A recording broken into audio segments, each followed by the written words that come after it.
போய் நடத்தி இருக்கிறேன், நிறைய சபையில் போய் இந்த சகோதரி கூட்டத்தை. அதனால் அதில் எனக்கு அதிகமாக கவனம் இருந்தது. அதனால தான் முதல் இங்கே வெள்ளிக்கிழமை ஆரம்பித்தது. ஏன் அதை முக்கியப்படுத்திக்கணும், ஏன்னா பெண்களுக்கு நாம் அதிகமாக வீட்டில் இருக்கும்போது அநேக காரியங்களை கற்று அறிவதற்கு நமக்கு இந்த இடம் விசேஷமாக இருக்கிறது. பிள்ளைகளுக்கு எப்படி ஒரு ஸ்கூலில் போய் தன்னுடைய கல்வியை கற்று படிப்பதற்கு, ஒரு பெரிய அதிகாரியாக வருவதற்கு எப்படி ஒரு ஸ்கூல் அவர்களுக்கு இருக்கிறதோ, பெண்கள் ஆகிய நம்மளுக்கு சபை ஒரு முக்கியமான காரணமாக இருக்கிறது. கரங்களை தட்டி கர்த்தரை ஸ்தோத்திரிக்கலாம். அப்படி இந்த சகோதரி கூட்டத்தை நம்ம நடத்தி கொண்டு இருக்கிறோம். இதில் முக்கியமாக நம்ம ஒன்று நடத்துகிறோம் இந்த ஒவ்வொரு வெள்ளிக்கிழமும். அது எதுன்னு சொல்ல முடியுங்களா? முக்கியமாக ஒவ்வொரு வாரமாக நடத்துகிறோம், ஜெபிக்கிறோம். என்னது? ஜெப குறிப்புன்னு ஒன்று நடத்தி கொண்டு இருக்கிறோம். இந்த குறிப்பு எல்லா நாட்களும் நடத்த மாட்டார்கள், சண்டேயில் நடத்த மாட்டார்கள். மற்ற சனிக்கிழமை உபவாச கூட்டுன்னு வச்சுருவாங்க, இல்லாட்டி சங்கிலி ஜபன்னு. ஆனால் இந்த இதுக்காக, நம்ம தேசத்துக்காக, சபைக்காக, குடும்பங்களுக்காக, ரட்சிப்புக்காக, பெண்களுக்காக, இன்னொன்று திருமணமாகாதவருக்கு, கடன் பிரச்சனை, வாலிப பிள்ளைகள், இப்படி ஒவ்வொரு குறிப்பாக குறிப்பி ஜெபிச்சு கொண்டு இருக்கிறோம். இதில் 4 பேரை குறிப்பாக நான் அந்த ஜெப குறிப்புக்கு போட்டிருந்தோம். அதை தொடர்ந்து நம்ம அதிலேருந்து நம்ம தொடர்ந்து நடத்தி கொண்டு இருக்கிறோம் இல்லையா? கரங்களை தட்டலாமா? அல்லேலூயா. அதை தொடர்ந்து, ஏன்னா இது இன்றைக்கி முக்கியப்படுத்த ஆண்டவர் எனக்கு ரொம்ப நாளாக அதை வெளிப்படுத்திட்டே இருக்காரு. இந்த கடைசியில் நம்ம இதை செய்யணும்னு இருந்தேன். யாரும் ஐயாவுக்கும் தெரியாது, வீட்டுக்கும் தெரியாது, வீட்டில் இருக்கிற குடும்பத்துக்கும் தெரியாது இன்றைக்கு நான் செய்ய போகிறது. அல்லேலூயா. சஸ்பென்ஸாக வச்சுருக்கேன். இன்றைக்கி அதை செய்யணும். ஏன்னா ஆண்டவர் ரொம்ப நாள் அதை சொல்லிட்டு இருக்காரு. ஒரு வருஷமாக அதை நினச்சிட்டு இருந்தேன். இதை கடைசியாக யார் முடிக்கிறாங்களோ இன்றைக்கி அவங்களுக்கு இதை செய்யணும். அல்லேலூயா. அதனால் ஆனால் அதை கடைசியாக நிலைச்சு இருக்கிறாங்க, அதனால் அவங்களுக்கு இன்றைக்கி இதை செய்ய போகிறோம். அல்லேலூயா. இன்னொன்று, இதுக்கு உங்களுக்கு உதாரணமாக சொல்கிறேன். ஒருத்தர் ஒரு ஆஃபீஸில் வேலை செய்கிறாங்க. ஆஃபீஸில் வேலை செய்கிறப்போ அந்த வேலைக்கு போய் அந்த அதிகாரிக்கு எல்லா வேலைகளும் கொடுத்து ஒரு சம்பளம் கொடுத்து ஒரு 30,000 இல்லை 20,000 ஒரு சம்பளத்துக்கு ஒரு அது வேலைக்கு போகிறார்கள். அங்கே வேலை செய்கிறப்போ அவங்களுக்கு கொடுக்கப்பட்ட வேலை இதுதான் இருக்கும். அந்த வேலையை அவங்க செய்துட்ருக்கிறப்போ அந்த அதிகாரி கீழே அவர்கள் செய்கிறார்கள். அந்த ஆஃபீஸில் வேலை செய்கிறான்னு வச்சுக்கோங்க, உங்களுக்கு உதாரணத்துக்காக சொல்கிறேன். செய்துட்ருக்கப்போ ஆனால் அவர் எதிர்பார்த்த அளவுக்கு அந்த சம்பளத்துக்கு ஏற்ற ஊதியத்துக்கு அளவு செய்யலை. ஆனால் நம்ம என்ன சொல்லியிருக்கிற, ஆண்டவர் கொஞ்சத்தில் உண்மையாக இருந்தால் அநேகத்துக்கு அதிகாரியாய்.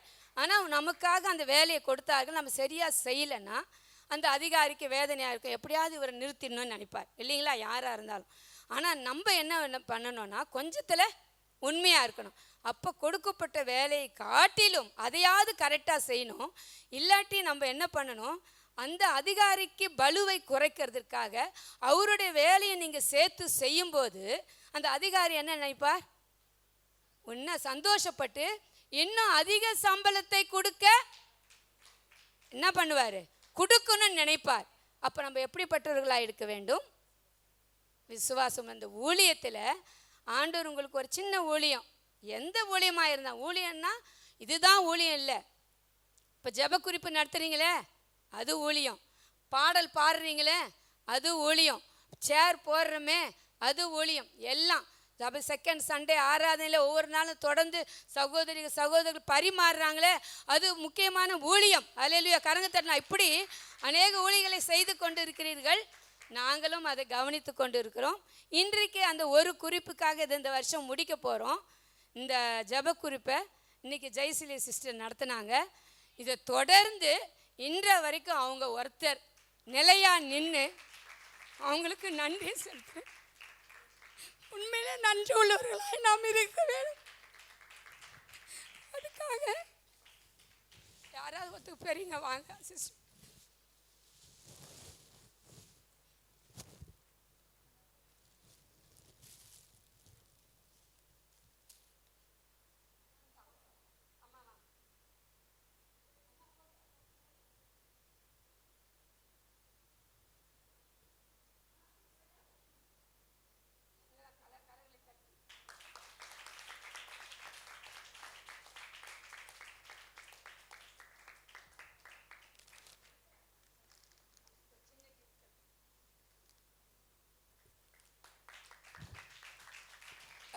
தேங்க்ஸ் அம்மா, தேங்க்ஸ்.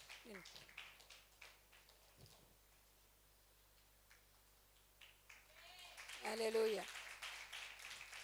ஏன் இதை உங்களுக்கு சொல்கிறேன்னா, இந்த வருஷத்தில் எங்கள் செகண்ட் சண்டே வந்து இந்த செகண்ட் ஃப்ரைடே வந்து அதை முடித்தார்கள். இந்த வருஷம் முடியுது. ஹல்லேலூயா. அதுக்காக இன்னொரு முறை கரங்களை தட்டலாமா? ஆமாம், தேங்க்ஸ்.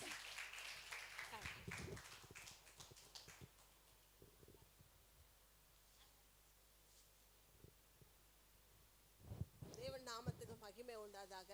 கர்த்தர் நல்லவர், அவர் கிருபை என்றும் உள்ளது என்று சொன்னது போல என்னுடைய வாழ்க்கையில் நான் எவ்வளோ போராட்டத்தின் மத்தியிலும் கஷ்டத்தின் மத்தியில் தான் நான் வாழ்ந்து கொண்டு இருந்தேன். ஆனால் நாங்கள் ஒரு தெலுங்கு சர்ச்சு, பேப்டிஸ்ட் சர்ச்சுக்கு தான் நான் போயிட்டு இருந்தேன். 20 வருஷமாக நாங்கள் போயிட்டு இருந்தோம் வில்லிவாக்கத்தில் இருக்கும்போது. ஆனால் நாங்கள் 2024 இந்த தென்றல் நகர் பகுதியில் நாங்கள் வந்தப்போ என் மகன் தான் இந்த சர்ச்சுக்கு வந்தான். ஆனால் ஒவ்வொரு நாளும் அவன் சொல்லிகிட்டே இருப்பான் வரும்போதெல்லாம், அம்மா நீங்கள் வரணும், நீங்கள் வரணும், அப்பா நீங்கள் வரணும், நம்ம குடும்பமாக போகணும் அப்படின்னு சொல்லிட்டு. நான் அப்போல்லாம் அது ஒரு பொருட்டாக நான் நினைக்கல. ஆனால் ஒரு சூழ்நிலை வரும்பொழுது இந்த ஆலயத்துக்கு கர்த்தர் என்னை கொண்டு வந்தார். கர்த்தருக்கு நான் நன்றி தெரிவித்துக் கொள்கிறேன். அதுபோல் நான் தெலுங்கு தான், ஆனால் நான் படித்தது தமிழ் தான்.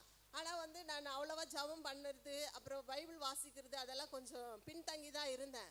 ஆனாலும் இந்த ஆலயத்துக்கு நான் வரும்பொழுது பாஸ்டம்மா எனக்கு இந்த பொறுப்பு கொடுக்கும்போது நான் ஜபம் பண்ணேன். ஏசப்பா உங்களுடைய சித்தம், ஒரு களிமண்ணாக இருக்கிற என்னை நீர் பயன்படுத்த வேண்டும், ஒன்று சித்தமாக இருந்தாலும் என்னை நிலைநிறுத்தும் அப்படின்னு சொல்லிட்டு நான் ஜெபம் பண்ணேன். அப்போது அதிகமாக நாங்கள் பாஸ்டம்மா ஒவ்வொரு வாரம் சொல்கிற அந்த வசனத்தின் மூலமாக என்னுடைய வாழ்க்கையில் அதிகமாக நான் வசனத்தை புடமிட நான் கற்றுக்கொண்டேன் இந்த இடத்துல. ஏன்னா அதை நான் உறுதிகமாக சொல்ல முடியும். பாஸ்டம்மா சொல்கின்ற ஒவ்வொரு வார்த்தையும் ஒவ்வொரு காரியங்களும் குடும்பத்துக்காக, ஜெபத்துக்காக, பிள்ளைகளுக்காக, வாழ்க்கைக்காக நம்ம எப்படி நிற்க வேண்டும் என்று அவங்க நடத்தின அந்த ஒரு நடத்துதலுக்காக தான் இந்த இடத்துல நான் நிற்க செய்தேன். என் தேவாதி தேவனுக்கு நான் நன்றி தெரிவிக்கிறேன்.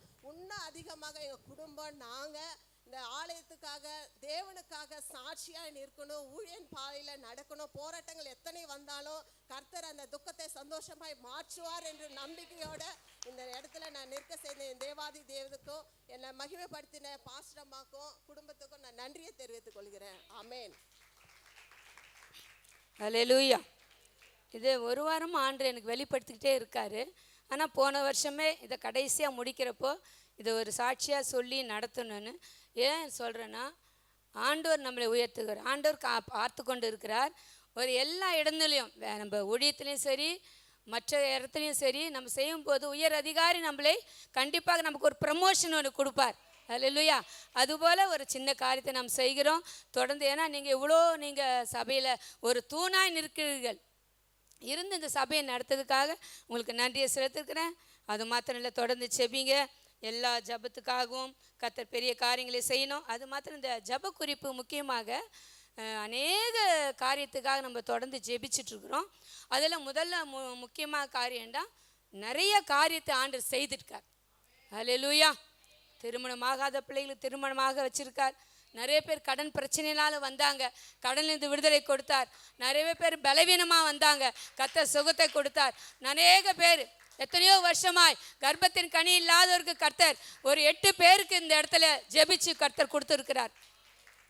அதனால் அந்த ஜெபம் பலன் இன்றைக்கு நாம் அதை பெற்றுக்கொண்டிருக்கிறோம். இன்னும் நாம் பெற வேண்டும். இன்னும் அநேக விசுவாச குடும்பங்களுக்கு அநேக தேவைகள் உண்டு. தொடர்ந்து ஜெபிங்க. அதுக்காக தொடர்ந்து ஜெபிங்க. தைரியமாக ஆண்டோட விசுவாசத்தில் போராடுங்க, வெற்றியை பெறுங்க. ஹல்லேலூயா. தொடர்ந்து ஜெபித்து கொள்ளுங்க. கர்த்தர் பெரிய காரியங்களை செய்வார். நேராக நம் தேவனுடைய வார்த்தைக்கு போகிறோம்.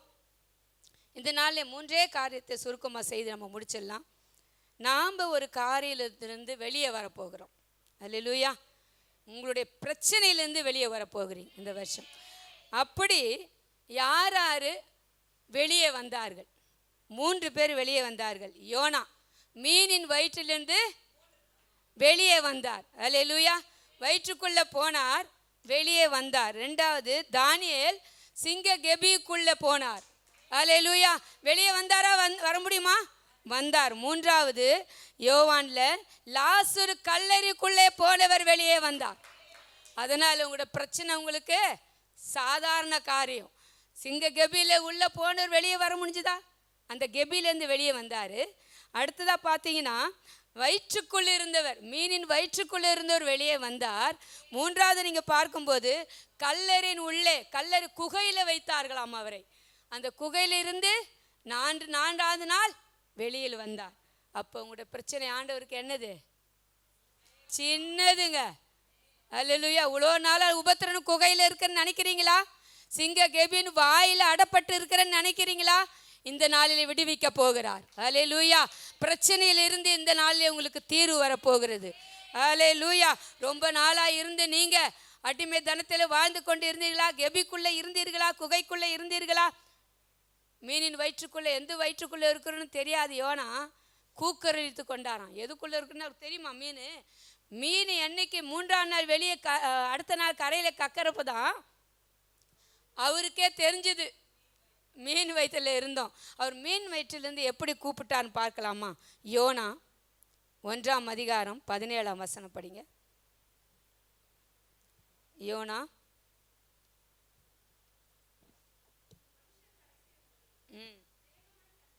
யோனா 1:17. யோனாவை விழுங்கும்படி பெரிய மீனை ஆயத்தப்படுத்தினார். அந்த மீன் வயிற்றிலே யோனா ராப்பகல் 3 நாள் இருந்தான். அல்லேலூயா. எப்படிங்க? 3 நாளாக அந்த மீன் வயிற்றிலே யோனா இருந்தார். அல்லேலூயா. அவர் எப்படி நெருக்கப்பட்டார் பார்க்கலீங்களா? 2ஆம் அதிகாரத்தில் 2ஆம் வசனத்தை படிங்க. என் நெருக்கத்தில் நான் கர்த்தரை நோக்கி கூப்பிட்டேன், அவர் எனக்கு உத்தரவு அருளினார். நான் பாதாளத்தில் வயிற்றில் இருந்து கூக்குரிட்டேன், நீர் என் சத்தத்தை கேட்டீர். அவருக்கு என்ன தெரியுமா? கடலில் போட்டால் அப்போ என்ன, நம்ம பாதாளத்தில் போயிட்டோம் சொல்லிட்டு என்ன பண்ணுறாரு? அந்த பாதாளத்தில் இருக்கிறன்னு கூக்குரலிட்டார். தேவ சமூகத்தில் விண்ணப்பம் பண்ணினார். அல்லேலூயா. எப்பேற்பட்ட சூழ்நிலை மாட்டிக்கொண்டார். இனி நம்ம விடுவிக்கும். ஆனால் ஜீவனோடு உயிரோடு இருக்கிறன்றது அவருக்கு இருக்குது. ஆனால் எதுக்குள்ளே இருக்கிறோன்னு தெரியாது. ஆனால் அந்த 3 நாள் வரைக்கும் அவர் என்ன பண்ணுறார்? போராடி கொண்டு இருக்கார். அப்போ அந்த மீன் என்ன பண்ணுச்சு? பாஸ்டிங் இருந்தது. சாப்பிட்ருக்குமா? சாப்பிட முடியாது. வயிற்றுக்குள்ளே ஒரு மனிதரை முழுங்கி கொண்டு இருந்ததுனால அது ஆகாரம் உட்கொள்ள முடியாது. 3 நாள் பாஸ்டிங் இருந்தது. அல்லேலூயா. மனிதனுக்காக மீன் என்ன பண்ணுச்சு? உபவாசம் இருந்ததுங்க. அல்லேலூயா. நாமும் நம்முடைய குடும்பத்துக்காக, நம்முடைய சபைக்காக, நம்முடைய ஜனங்களுக்காக, நம்முடைய தேசத்துக்காக தேவனை நோக்கி மன்றாடும் போது நம்முடைய ஜெபங்கள் கேட்கப்படும். நம்முடைய விண்ணப்பங்களுக்கு செவி சாய்க்கப்படும். அல்லேலூயா. நம்முடைய பிரச்சனையிலிருந்து வெளியே வருவோம். இவ்வளோ நாள் பிரச்சனையிலேருந்து வெளியவே வர முடியலன்னு இருக்கிற உங்களுக்கு இன்றைக்கு இருக்கிற பிரச்சனையிலேருந்து நீங்கள் வெளியே வருவீர்கள். யோனா மீன் வயிற்றிலிருந்து வெளியே வந்தார். அல்லேலூயா. எப்படி வந்தார்? வயிற்றுக்குள்ளே இருந்து மீன் என்ன பண்ணுச்சு? அவரை கக்கிடுச்சுங்க. அல்லேலூயா. எங்கே போகணுமோ, எங்கே நீங்கள் கரை சேரணுமோ அதே இடத்து கொண்டு வந்தார். அல்லேலூயா. நீங்கள் பிரச்சனையில் மாட்டிட்டு வேறு வழியாக போயிட்டீங்கன்னா கூட உங்களை நேர் பாதையிலே கொண்டு வந்து நிறுத்துகிறவர். அல்லேலூயா. சீரான பாதையிலே, நேரான பாதையிலே உங்களை கொண்டு வந்து நிறுத்துகிறவர். நீ பாதாளத்துக்குள்ளே இருந்தாலும் உங்களை தேவன் பிடிச்சிட்டாருன்னா, உங்களை கரங்களை கெட்டியாக பிடிச்சிட்டாருன்னா, நீங்கள் விட்டாலும் அவர் விட மாட்டார். நீங்கள் எங்கே போனாலும், எங்கே மாட்டிக்கிட்டாலும், மீன் வயிற்றுக்குள்ளே இருந்தாலும் நீங்கள் எங்கே வர வேண்டுமோ அங்கே வந்து கக்கி விடுவாருங்க. அல்லேலூயா. நீங்கள் எங்கே போனாலும். அதனால் தேவனுடைய வார்த்தையின் சத்தத்துக்கு நாம் கீழ்ப்படியவர்களாக இருக்க வேண்டும். அவருடைய சத்தத்தை கீழ்ப்படியாத அவர் மாறி போனதுனால திரும்ப எங்கே வர வேண்டுமோ வந்தார். இந்த நாளில் உங்களுடைய பிரச்சனையிலிருந்து வெளியே வரப்போகிறீர்கள். எப்படி யோனா மீனின் வயிற்றிலிருந்து வெளியே வந்தாரோ அப்படியாக உங்களுடைய பிரச்சனை வெளியே வரப்போகிறீர்கள். அடுத்ததாக தானியேல் 6ஆம் அதிகாரம் 22ஆம் வசனம் படிக்கலாம். தானியேல் 6:22. சிங்கங்கள் என்னை சேதப்படுத்தாதபடிக்கு தேவன் தம்முடைய தூதனை அனுப்பி அவைகள் வாயை கட்டி போட்டார். அது என்னென்றால், அவருக்கு முன்பாக நான் குற்றமற்றவனாய் காணப்பட்டேன். ராஜாவாகிய உமக்கு முன்பாக நான் நீதிகேடு செய்ததில்லை. அல்லேலூயா. அங்கே பாருங்க, சிங்க கெபியில் போட்டுட்டாங்க. அவருக்கு பிரச்சனை வந்துடுச்சு. அல்லேலூயா.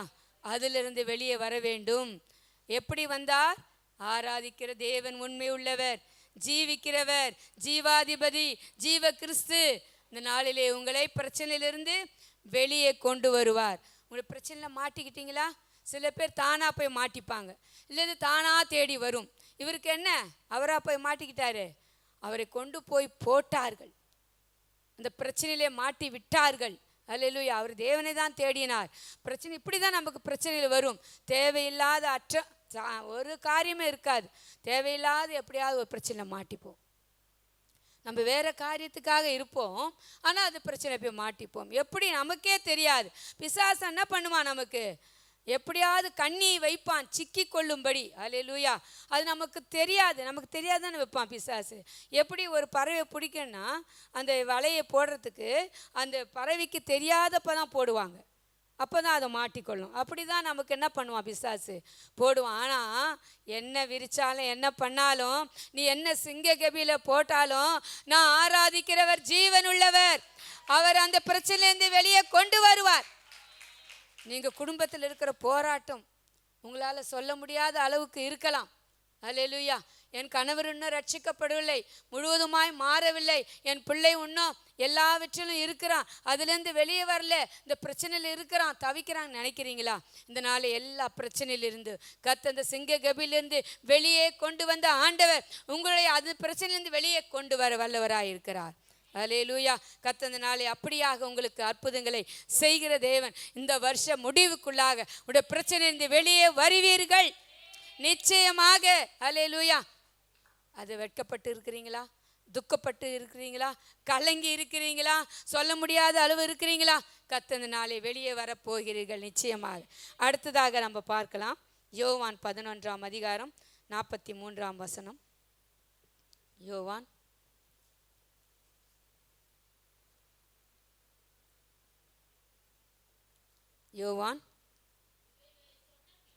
இவைகளை சொன்ன பின்பு லாசருவே வெளியே வா என்று உரத்த சத்தமாய் கூப்பிட்டார். இந்த லாசரு எங்க இருந்தாருங்க? கல்லறைக்குள்ள மரித்து அடக்கம் பண்ணி விட்டார்கள். அல்லேலூயா. அந்த பக்கம் கூட போக மாட்டோம், பயம். அல்லேலூயா. அங்கே பார்த்தீங்கன்னா அவரை குகைக்குள்ளே, நீங்கள் வேதத்தை படிச்சிங்கன்னா உங்களுக்கு தெரியும், அதில் 38ஆம் வசனம் படிச்சிங்கன்னா தெரியும். அப்பொழுது இயேசு மறுபடியும் தமக்குள்ளே கலங்கி கல்லறையிடத்துக்கு வந்தார். அது ஒரு குகையாக இருந்தது, அதன் மேல் ஒரு கல் வைக்கப்பட்டு அந்த குகையிலே அவரை வைத்தார்கள். அல்லேலூயா. கல்லறைக்குள்ளே வச்சாச்சு, திருப்பி எடுத்தா என்ன ஆகும்? நாற்றம் எடுக்கும். அல்லேலூயா. வெளியே முழுவதுமாக வர முடியுமா? ஒரு பிரச்சனையில் நீங்கள் மாட்டிட்டீங்க, கலங்கி நிற்கிறீங்க, வேதனையில் இருக்கிறீங்க, கண்ணீரோடு இருக்கிறீங்க. இந்த பிரச்சனையிலேருந்து யார் நமக்கு விடுவிப்பார்? இதில் மாட்டிக்கிட்டேனே, ஐயோ இதில் கலங்கி நிற்கிறேனே, தெரியாத போய் மாட்டிக்கிட்டேன். நிறைய பேர் கடனில் மாட்டிட்டு இருக்காங்க. அல்லேலூயா. அவங்கள அறியாமல் சின்னதாக வாங்குவாங்க, அதே நாளடைவில் அது பழகி பழகி என்ன ஆகிப்போகுது, பெரியதாக கடன் வாங்கியாச்சு, அது அடைக்க முடியாத அளவுக்கு கஷ்டப்பட்டு கொண்டு இருக்கிறார்கள். இந்த நாளிலே அதிலிருந்து விடுதலை கொண்டு வரப்போகிறார். அல்லேலூயா. அதிலிருந்து நான் எப்படி வெளியே வருவேன், என்னை மீட்க முடியும் என்று நாம் கலங்கி இருக்கிறோம். இந்த நாளிலே எப்படி லாசரு எப்படி வெளியே வந்தார்? அல்லேலூயா. வரவே முடியாத சூழ்நிலை, முழுவதுமான அழுகிவிட்டது. இனிமே அவர் வெளியே வரணும்னா எல்லா அவயங்களும் புதிதாக இருக்க வேண்டும். தலையில் இருந்து உச்சம் கால் வரைக்கும் முழுவதுமாக எல்லா அவையும் புதுசாக இருந்தாதான், அது ஃபுல்லாக வடிவமைச்சாதான் முழுவதுமாக வெளியே வர முடியும். ஜீவனை கொடுக்கணும், எல்லாம் ஃபங்க்ஷன் ஆகணும், அதற்கு வேண்டிய பிளட் இருக்கணும், எல்லாமே செத்து அழுகி விட்டது. ஆனால் அதிலிருந்து வெளியே கொண்டு வருகிற தேவன் ஒருவராலே மாத்திரம்தாங்க முடியும். அல்லேலூயா. ஏனென்றால் அவர் ஜீவிக்கிறவர், அவர் மரித்து நமக்காக ஜீவனோட உயிரோடு எழுந்தவர். அதனால தான் அவர் உயிரோடு எழுப்ப முடிஞ்சது, சிங்க கபிலிருந்து வெளியே கொண்டு வர முடிஞ்சது. அல்லேலூயா. இந்த நாளிலே அப்படியாக நீங்கள் ஒரு சிக்கலில் மாட்டிட்டீங்களா, ஒரு பிரச்சனையில் மாட்டி என்னைக்கு அதிலிருந்து விடுதலை வரும் என்று தவித்து கொண்டு வந்திருக்கிறீர்கள். எப்படியாவது என் கணவரை மாற்றிடணும்னு வந்திருக்கிறீங்க.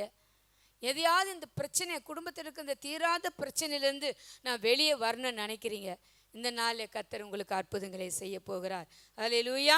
எப்படி செய்ய போகிறார்? எப்படி இருந்தாலும், அழுகி இருந்தாலும், நாற்றம் அடித்தாலும், எப்படிப்பட்டதாக இருந்தாலும் உங்களை வெளியே கொண்டு வர வல்லவராய் இருக்கிறார்.